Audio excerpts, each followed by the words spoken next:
নিরামিষ পটল পোস্ত। কড়াইতে তেল গরম করে লবণ দিয়ে পটলটা ভেজে নেব। পটলটা লালচে লালচে করে ভেজে নেব।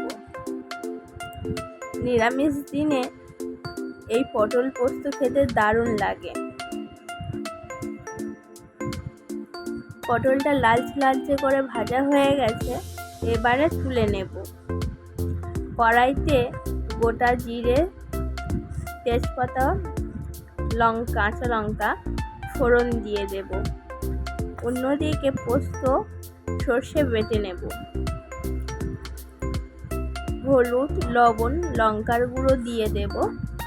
দিয়ে পোস্ত সর্ষে বাটা দিয়ে অল্প কষিয়ে নেব।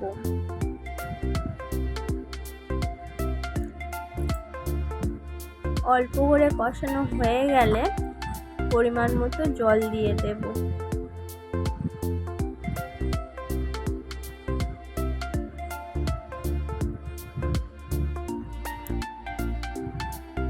তরকারির ঝোল ফুটে গেলে পটল দিয়ে দেব।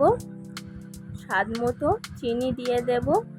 নুন মিষ্টি ঝাল দেখে নামিয়ে নেব। তৈরি হয়ে গেছে পটল পোস্ত। খেতে দারুণ লাগে। নামাবার আগে ঘি দিয়ে নামিয়ে নেব।